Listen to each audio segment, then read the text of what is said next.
Welcome to the Self-Publishing School podcast. This is the podcast to listen to if you're an aspiring writer or an author who wants to be more successful. On this show, you'll learn how to write and launch a book successfully, all from the top authors and people just like you who are doing it at the highest level. I'm your host, Chandler Bolt, the founder of Self-Publishing School, the author of the book called Published, and the CEO of selfpublishing.com. For free training on how to publish a book that sells 10,000 copies, go to selfpublishing.com/free training. AI is not going anywhere. It's like, if you're listening to this and you're like still hoping a little bit, like, it's bad, it's going to fade away. No, it's just getting stronger.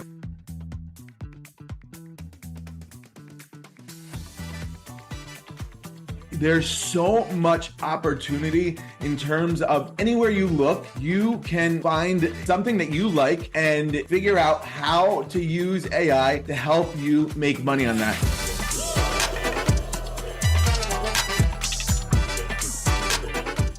Hey, Chandler Bolt here, and joining me today is Chris Winfield.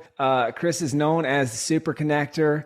He's the founder of SuperConnector Media and also a company called Understanding AI. And so really excited to bring Chris on. You may remember we had his wife on the podcast here recently, Jen. So check out Jen's episode on her book, Be Seen. And today what we're going to talk a lot about is AI. So a lot of people have been asking, in the author world, AI, is it the end of the world? How can we use this? How can we market it? I mean, we've had a ton of AI questions. So I really just want to use this episode as a pillar and a place that you can get a lot of your AI questions answered. How can you use it in your marketing? What is it? What are the popular tools? What are the use cases? Branding, social, all the things. So we're going to dive into it. Chris, welcome. Great to have you here. Good to see you. Really good. It's so funny, like when you ask that question of like, is this like the end, or, like there's people who are going to see it that way, right? When it comes to AI, they're going to right away look at it and be worried that this is going to, for you, like, let's say an author, well, AI is just going to write every single book. And, here's examples of it. Or they see that there was a guy who is a New York Times bestselling author who wrote a book using AI tools, and it took him 28 days, which would have in the past taken him about a year. So, that guy looked at it as like, how can I use the tools when somebody on the other side can say like, the tools are going to use me and throw me, you know what I mean? Yeah, so it's so important to, be on that decision because AI is not going anywhere. It's like, if you're listening to this and you're like still hoping a little bit, like, it's bad, it's going to fade away. No, it's just getting stronger. Like, it's insane what happens every single day. And it's really, really important to make that decision to say like, all right, I am going to be okay with this. I don't have to be 100% okay, 90% okay, whatever. I'm going to be at least 51% okay, at least a little bit more than I'm not. And, when you do that, then you're going to open yourself up to be able to actually use the stuff that maybe we're going to talk about today. And instead, because the other one is just waiting in fear for, AI to come and eat your job and eat your book and everything else. Right. Well, I mean, I think that's a good place to start. It's kind of in line with one of the first things I wanted to ask you, which is what are some of the biggest misconceptions that you see when it comes to AI? And what do people just either not understand, can't really wrap their heads around? And then on the flip side, what are some of the biggest opportunities that you see with it? Okay. So two big questions. I sound like trying to remember. We'll start with the easy ones. Yeah, let me start with 15 questions and it'll all be in one. So the biggest misconceptions. So I think getting back to, this whole idea that we're all like that AI is going to just come in and take everything. AI, who's going to take everything? Somebody who knows how to use AI. So it's just remember that it's like the simplest thing. And because it's just not there, it's not going to happen any other way, but it is going to happen. So like, you can't have the misconception that nothing's going to happen either. You can't be on that complete Pollyanna side. Like, I'm definitely very, very bullish for AI But I'm also realistic. I know it's going to impact a lot of people. I know it's going to hurt a lot of people, but I have to be prepared. And same thing for anyone else. So wait, what was on the flip side? Yeah, on the flip side, what are some of the biggest opportunities that you see with it? Oh my God. Here's the thing. Like, for example, there's ChatGPT, there's Google Gemini, and then there's a tool called Claude. And the reason I bring that up is like, ChatGPT, these are all, generative AI tools. What made AI just explode all of a sudden was ChatGPT. But what is much of a like ChatGPT is worth like $100 billion or something. They're raising $7.3 trillion. That's more than our budget for the government, the entire government. But I saw last night, Claude, which is number 3, is like maybe beating it now, in terms of it just became better. So reason I say that is that there's so much opportunity in terms of anywhere you look, you can, find something that you like, and figure out how to use AI to help you make money on that. Because if ChatGPT, which is the thing that started all this. It didn't start all this. That AI has been around since 1953, but ChatGPT is like what everyone knows. Yeah. If that could, be beaten, besides it's also being beaten, I think a lot of times by Google. But if think about that, you can beat whoever's whoever's there for, like we were talking about tennis before. And think about how many. What I would do is I would go to ChatGPT or Google Gemini. What I do is I post in every single one of them, so then you get to see like, oh, which one's the best result. And I would say if Steve Jobs and Elon Musk were to come up with a company around tennis and AI, what would it be? And please give me the one-liner description and a brief business plan, and give me 10 different examples. Now, if you do that, you're going to be surprised. You're going to get some great things. And, Chandler, you're a smart guy. You look at one of those and you're like, all right, there's my side hustle. And but like those are the people that are, that are going to prosper. Because there's so many opportunities. Anywhere you look, there's an opportunity. It's insane. Once you start seeing like how many of these companies, like what their valuations are, and like there's a company called Notion. You've probably seen that. That's worth $10 billion. Like, I didn't know that. Like, it's crazy. So there's opportunity everywhere. Yeah, you mentioned some of the big tools, and that was another thing I was going to ask you is. So you mentioned obviously, ChatGPT was the one that exploded on the scene, and when people saw that, I think it opened a lot of people's eyes to what was possible. I've kind of been behind the scenes in the AI world for a while now. I was an early advisor in what became Jasper, and Cool. they had this was back when it was pre-open source, and I think maybe even when it was a nonprofit, and when there was limited licenses, right? Yeah. And so they've been doing a lot of marketing copy and stuff on the Jasper side of things. But then obviously, okay, enter big moment where ChatGPT rolls out. It's public, it's free. People are using it, saying this is crazy. And then, you've kind of had this AI race that we're really in the early stages of. You mentioned you've got Gemini, which used to be called Bard. That's Google's AI. You've got a bunch of other players kind of popping up in the space. Claude, Grok.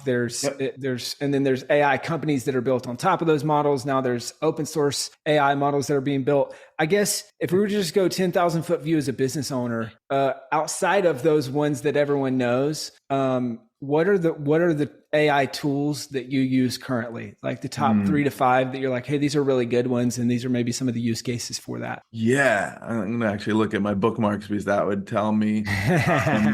So something I think is real powerful and that everyone should at least be using in some ways is Perplexity. So Perplexity AI, and what that is it's different type of search engine, and it's been called the Google killer. It's 3 or 4 ex Google guys, and Jeff Bezos is one of the backers. And these guys are just crushing it. But it's really amazing, especially for your writers, in terms of how it returns a search result. It cuts down on so much noise that you get from Google. And I feel like every time that I get it, I feel like I'm getting a report. Like I type in. Interesting. Yeah, I can type in planet Earth, and like I will get, it's like a report. Like it's here, go here, here's images. And it's not just that it's better laid out. It's very, very smart in terms of you can just look at things quickly, and it knows like the authorities and everything like that. So I use that quite a bit for just in general. There's a tool called Poe. So POE.com. And what that is like, it's basically an aggregator of all these different bots. So you pay like $200 for the year, and you get access to everything. You get access to ChatGPT, you get access to Leonardo. Like it's insane. And it's all right there in one place. It really blows me away that that it's how much is there. Another one that I love is where is it? Agent GPT. So I'm not sure if you're familiar with that, but that's so it's basically autonomous GPT, so where it runs itself. So you put in And can you unpack that concept for a second? Auto GPT, autonomous GPT. Like, what does that mean for people who don't know that? Yeah, so basically it can prompt itself, and you give it a mission. And like, so for example, let's say the mission is to help me get to 25,000 followers on Twitter and or X, either one. And what it'll do is it will figure out all the different things that it needs to do, or that I would need to do to get to that goal. And it's crazy because you watch this thing go, and how it talks to itself and like what it's doing, and it's like it's pulling resources like the entire time, and it's just like flying through this, and it's really, really, really cool how it works, and it helps me to understand. Like I love understanding how these different tools work as much as I can. I'm not really like that techie, but I try to understand as much as possible. And yeah, that one really that crushes. Yeah. And then so let me just give you I'm going to try to give you examples of all different types of tools. There's also a tool that it's called GLASP. So it's GLASP, and then I don't remember after that, but you'll find it.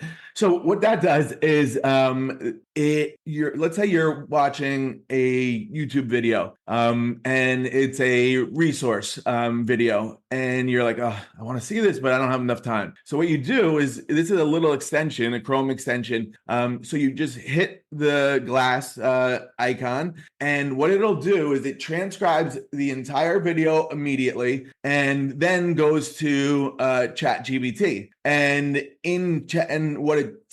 what it's pre-programmed to do is give you a summary of the 5 most important points in that video, so that you can then go back, and you can, like, what I do is I'll just go back into the transcript and see, okay, all right, let me break this down.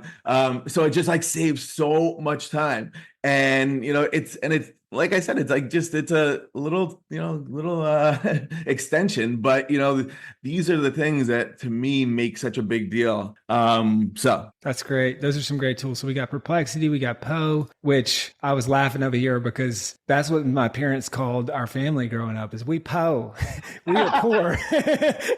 So we got Poe, and we got Agent GPT, we got GLASP. Are there any like, I guess with the use cases of social, image, video? Obviously, for those that don't know, ChatGPT rolled in a lot of GPTs within it, which actually, can you just explain the concept, like an overview? What is a GPT and how might people be able to use those inside of the ChatGPT ecosystem? Yeah, sure. So there's, what happened, GPT, what I'm trying to remember what the actual generative, hang on, let me see if I can tell you I don't like to give I don't like to pretend I know the Generative pre-trained transformer. Transformers, exactly. So, okay, so it's basically like your brain, almost like a neural network. And the what they did recently, over the last couple of months or so, was they released where you can build your own GPT. So instead of Chat GPT, it's Chandler GPT. And so for example, like you could do one like just as a joke, or you could create one on, like the ultimate resource for, self-publishing a book, which you should. And it then is basically what happens is you upload, you give it you feed it as much information as you can about like your process. Now I don't know how much you want, you can have them be private or you can have them be public. So you can use it as a lead magnet for like, so if you were I would do two if I was you. I would have the lead magnet one where you're giving away just enough, and then there's calls to action or whatever, and then you could do another one for your students, your clients. You could do like it's crazy. So but basically they they have, I don't even know how many, 60,000.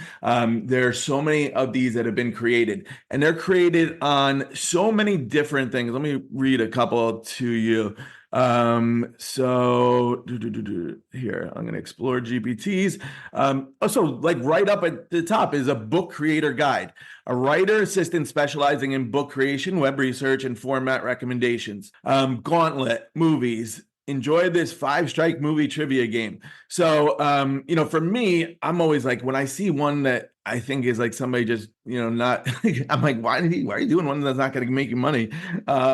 So, but getting back to your other part, like, the most popular one is an image generator. So a GPT specialized in generating and refining images with a mix of professional and friendly tone, or a write for me. So you kind of get and there's one, Canva, for example, created their own GPT. And as you can imagine, it's really, really good. So you can have them do all these different things. And it's kind of taking over what it was like before, which was prompting. And I can explain what prompting is. So when you come to a tool like ChatGPT or Google Gemini or whatever it is, you have almost unlimited power at your fingertips. But if you don't know what to tell it to do, it doesn't matter. Or if you know how to tell it what to do, but it's really bad, it almost doesn't matter. So understanding how to prompt, and just think of prompt as like, give it instructions. The more creative, the more clear of the instructions, the better it's going to be. And I'll give you two things to just keep in mind that'll make it so that you're always getting at least good results. Number one is always tell it who it is. So meaning when you're telling the GPT what, for example, I will say you're one of the best copywriters in the world, and I've hired you to help me write this VSL. And I'll keep telling it, I'll keep, writing more about, how they've had all these like winning VSLs and, all this kind of stuff. And then because what happened, the reason for this is there's so much info out there about BSLs and everything, but ChatGPT is not going to use it if it doesn't know it should. So it's by telling it that we're going to get, we're going to activate all those neurons for us, for this, for AI. And then the other thing to tell it is who you want this to be for. So for example, is it for you? Is it for is it for one of your clients? If it is, you better have an amazing persona, because the better your persona, then the better the results are going to be. That's cool. That's good. I hope you're loving this episode so far. So if you're serious about writing and publishing your book, we would love to chat with you and help create a custom plan. All right. So all you need to do right now is go to selfpublishing.com/schedule. Schedule a 45-minute consultation with one of the experts on my team. All right. Let's implement what you're learning in this episode and let's see how we can help with your book. Go to selfpublishing.com/schedule. Kind of melding these two together, key concept that I'm hearing is, hey, you've got unlimited power at your fingertips through AI, but you're only as good as your prompts. Yep. And then GPTs are kind of a better way to shortcut the prompting process and give context, right? So I'll just give folks an example of, one that we've created internally. So we've got, it's called a sales mentor. And so what we uploaded all of our sales conversation structures and scripts. We upgraded all of the info about payments. How do we do payments? What are our payment plans? All that stuff. So we uploaded all these docs, right? And so now if I'm a new sales rep at selfpublishing.com, I can come in and say, hey, do we accept wire payments? Or hey, what are our payment plans? Or hey, blah, blah, blah. And I can type it in. And now this is obviously internal to your point. You can make them public or private. This is a private GPT internally to the company. But then now I can get those questions answered. Whereas previously I'd have to go find the playbooks internally. I'd have to ask the sales manager. I'd have to reach out and then hopefully I get a response. But I'm live on a call right now and they're asking me, do you take wire transfers? and so I if I want to not wait 30 minutes, potentially maybe even longer to get that answered, that's a good example of that. Or maybe lose that sale. Exactly.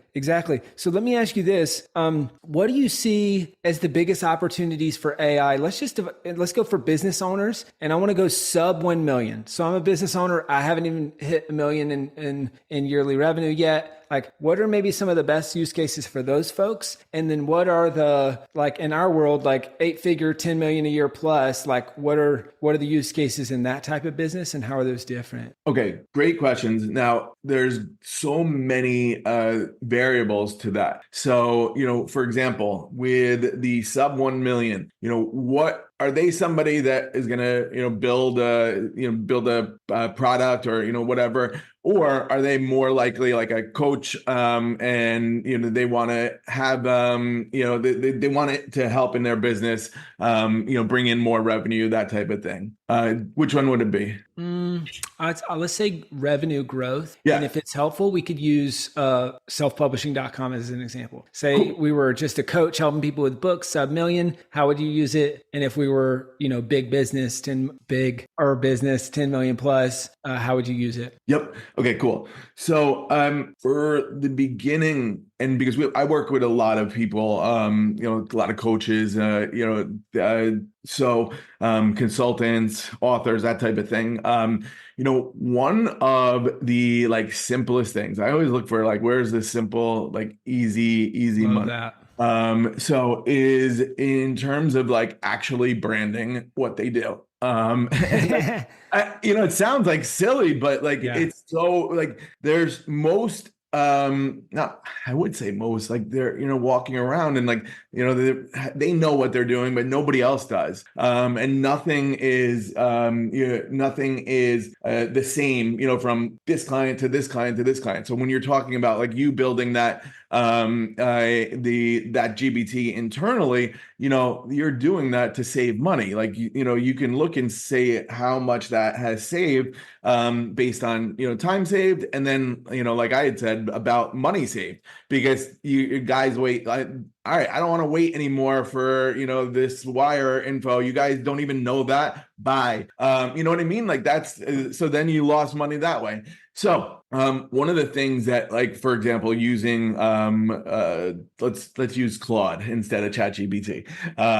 So is helping that person to not just get like a personal brand, but help them to get an overall company, become a company. And I don't mean getting an LLC or anything like that, but where they have a process, they have a method. One of the things that these things are so good at is creating like a acronym for a message, like so that, which is the Oh. hardest thing in the world to do. No one does that. But like, we'll come up with like, for a doctor, and it's like heal, and it's like perfectly like, like health, everywhere, blah, blah, blah. Like, it's like unbelievable. But like what happens, and then from there, you can have it start to, create even more and more and more and make you even better. And then what you can do is then start raising your prices. That should be an automatic. Every single, not every single, but just about, are charging too low. So I think that, just like simple things like that. And then like going on, there's a great website. It's called Mixo, Mixo.io, I think. I don't know, something like that. But basically what you do with this, Chandler, is like you go and you type in what your business does in like a sentence. And what this will do, so once you have like that information, like this will give you it'll come up with your logo, your name, your copy, your images. It takes them from Unsplash so you can use them. And for like $60, like it'll build out your website. And all of a sudden now you just change your entire business overnight, or actually sitting, not even overnight, it'll right there. Yeah. So I think that people, when somebody understands like that, like that's where I try to start somebody who like they're like getting overwhelmed. So once they do that, and then they start to see, wow, I'm making more money. They have a little bit of more step, pep in their step, whatever it is. And then they're going to be more willing to try other things as well. And then you just do, and I'll give you one other thing. Let's say they don't even want it. They're creating a GPT is way over their head. You start them on something like Scribe. It's scribehow.com. And what that is it's like SOPs on steroids. So it's like having Loom, but Loom plus an AI expert to fill in everything. So you're like creating out something that wouldn't work for GPT. You need to, the person needs to, know how to do all this. You're talking and recording your screen, and then at the end, it will go in and create like Roman numeral 1. And like, it's insane. So then they start to like, be able to delegate more, because the problem with delegating is that, most people don't want to do that, where they stop and, have to, it's not going to work. So you show them, boom, here, it's so easy. You don't have to do anything. Just the next time that you do this, I want you to hit record. I want you to speak the whole time, and then, do it again with the next stuff. That's wild. These are some great tools, really great tools. So you mentioned Mixo, the website builder and brand builder. You mentioned Scribe and Scribe How, so you can create step-by-step documentation, document what you're doing. And I'll just show people literally, now I'll show you if you're watching this on the YouTube channel, but literally while you're talking, I went to Mixo and I said, we've got this site called thebookdesigner.com. Yes. And I said, hey, create a website for this. And it asked me what the goal is. And I said, it gave me a few options, right? And I said, that's a great headline. Yeah, right. Helping right? authors create better books. So that's what the book designer does. And then it goes through this whole thing, professional book design services, which is, yeah, that's what we offer there. Expert book publishing guidance, all the stuff. And it's got this get started button, Yeah. which I guess they'll open in a new tab for the pre-vote. Yeah, it asked me for a link. Yeah. And so now they're booking a call with the team on this website that Mixo created in literally probably 30 seconds. 30 seconds. That's Exactly. incredible. It's so cool. I've got about 100 more questions, and we got about 5 minutes or less left in this interview. So I guess I guess I'll ask two final quick questions. Do you have any favorite tools for social, and especially as it relates to image and video creation, or just growing social in general? Yeah, definitely. Hold on, I'll share with you like all the video ones. And then we also use a tool, it's called vistasocial.com.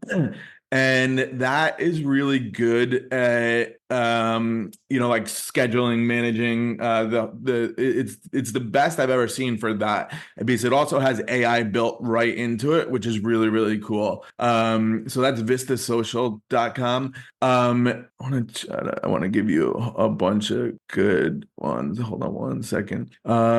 Is I just sent over to my developer.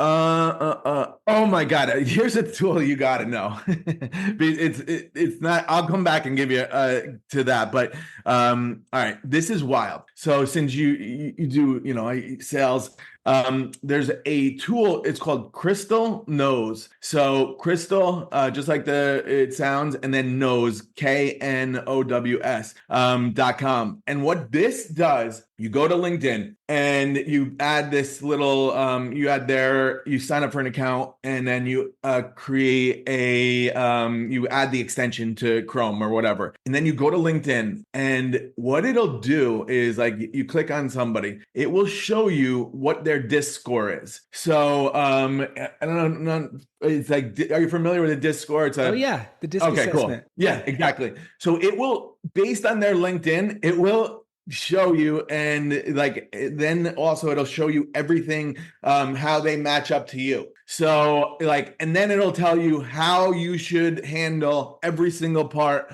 of the relationship from there on. So meaning like the That's first wild. Call, like let's say whatever, like that they're more standoffish, so like you have to adopt, like it's so crazy. And now they changed something to it's called crystal reports, but like where they'll create these reports for you and like on the person. But that I know that it's so freaking powerful. So another one that I really like is Video. So VIDYO it's either .com or .ai. It's so basically this is a good one for breaking down long videos. Yeah, so this one works really, really well. And it's it's probably my favorite one around that.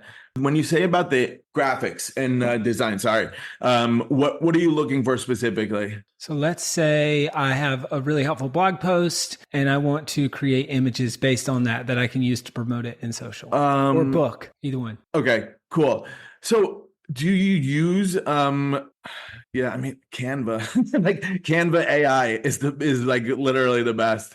And for that, I think that is it's so good. I mean, I wish I had something like cooler, but I wouldn't. Then I'd just be like, I guess putting you the wrong way. Well, here I'll tell you one other really cool and really powerful, even though you might not think of it. It's called supermeme.com. So I don't know if you know, like if memes, like if you ever use those in your ads, but they crush. And this super meme has every meme in it, like that you can like ever think of. And you put in put in the same info like about your book, and it will create it into a meme, and it'll match it up with the right meme, and then you get to pick which one. It is so freaking cool. Like it's it's unbelievable. And then I'm gonna send you that is really, really powerful. And then one other thing that I would suggest for people to take a look at, because if they want to see the future, is Sora. So SORA.ai. I know you've seen it, but you want to see what's coming. And that is one of the biggest game changers, because like, for example, this is a tool that basically you type in a sentence and it will give you a unbelievable clip, like video, as if like you worked on it with a movie crew for the last year. And to show you how impressive this is, Tyler Perry, the actor and a producer, director, he's been building out a studio in Atlanta with the hopes of like replacing Hollywood. And when he saw this video from Sora, he stopped production.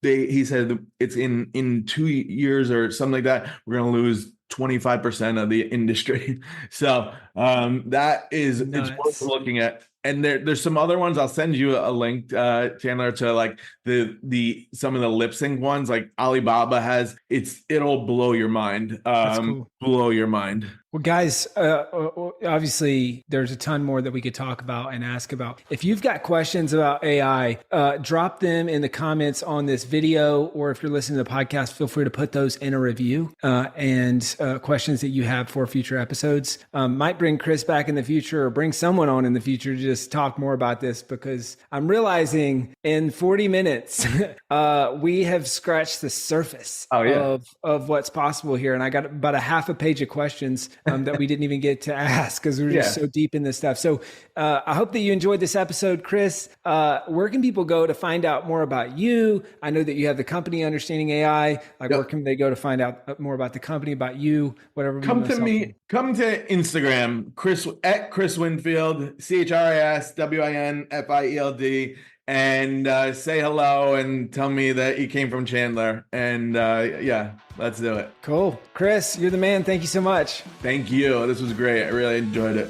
Thank you so much for watching or listening to this episode of the Self-Publishing School podcast. I know there's so many places that you could be spending your time. There's other podcasts that you could be listening to, YouTube channels that you could be watching. So thank you so much. It means the world. Now, I want you to do 3 things right now if you found this episode helpful. I don't know if you know this, but we've got a YouTube channel. It's a companion channel to this podcast. All the video versions of the episode are on the YouTube channel. So number 1, subscribe to the YouTube channel. Number 2, if you're listening to this podcast wherever, whether this is Spotify, Apple Podcasts. Number 2, I want you to subscribe to this podcast right now so you don't miss a future episode. And then number 3, this is probably the most important, leave a review on the podcast. All right, reviews are super important and help this podcast get discovered by other people. So number 3, leave a review on the podcast. Thank you so much. I'll see you in the next episode.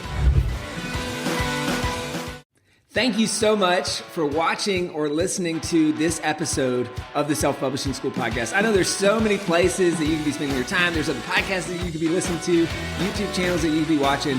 So thank you so much. It means the world. Now, I want you to do 3 things right now if you found this episode helpful.